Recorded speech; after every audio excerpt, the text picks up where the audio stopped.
Assalamualaikum warahmatullahi wabarakatuh. Perkenalkan, nama saya Eviansa dari Prodi PGSD dengan NPM 5019190 dengan dosen. Analisis pengertian standar proses pendidikan. Standar proses pendidikan adalah standar nasional pendidikan, yang berarti standar proses pendidikan yang dimaksud berlaku untuk setiap lembaga pendidikan formal pada jenjang pendidikan tertentu dimanapun lembaga pendidikan itu berada secara nasional. Dengan demikian, seluruh sekolah seharusnya melaksanakan proses pembelajaran pasti yang dirumuskan dalam standar proses pendidikan ini. Selanjutnya, fungsi standar proses pendidikan. 1. Fungsi SPP dalam rangka mencapai standar kompetensi yang harus dicapai. Proses pendidikan berfungsi sebagai alat untuk mencapai tujuan pendidikan, yakni kompetensi yang harus dicapai dalam ikhtiar pendidikan. Yang kedua, fungsi SPP bagi guru untuk mencapai tujuan pendidikan, yakni standar kompetensi yang harus dimiliki siswa. Guru sebagai ujung tombak pelaksanaan pendidikan di lapangan sangat menentukan keberhasilannya. Yang ketiga, SPP bagi kepala sekolah. Kepala sekolah adalah orang yang secara struktural bertanggung jawab dalam pendidikan, mutu pendidikan secara langsung. Yang selanjutnya, prinsip penilaian.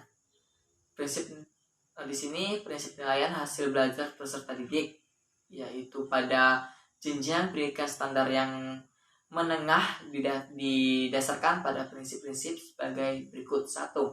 Sahih, berarti penilaian didasarkan pada data yang mencerminkan kemampuan yang diukur. 2. Objektif, berarti penilaian didasarkan pada prosedur dan kriteria yang jelas dan tidak dipengaruhi subjektivitas penilaian. Yang ketiga, adil, berarti penilaian tidak menguntungkan atau merugikan peserta didik karena kebutuhan khusus serta perbedaan latar belakang agama, suku, budaya, adat istiadat, status sosial, ekonomi, dan gender. Yang keempat, terpadu, berarti penilaian objek oleh pendidikan merupakan salah satu komponen yang tidak terpisahkan dari kegiatan pembelajaran. Yang kelima, terbuka, berarti prosedur penilaian, kriteria penilaian, dan dasar pengambilan keputusan dapat diketahui oleh pihak yang berkepentingan.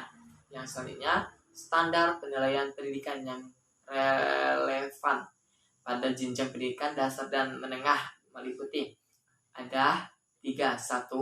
Penilaian hasil belajar oleh pendidikan. 2. Penilaian hasil belajar oleh satuan pendidikan. 3. Penilaian hasil belajar oleh pemerintah. Selanjutnya, penilaian hasil belajar oleh pendidik.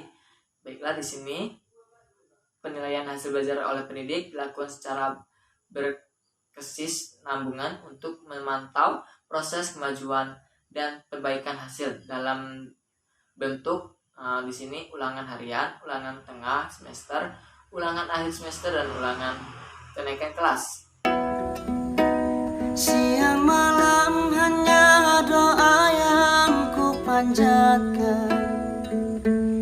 Tuhan lindungilah dia yang ku sayangi. Satukanlah hati kami berdua.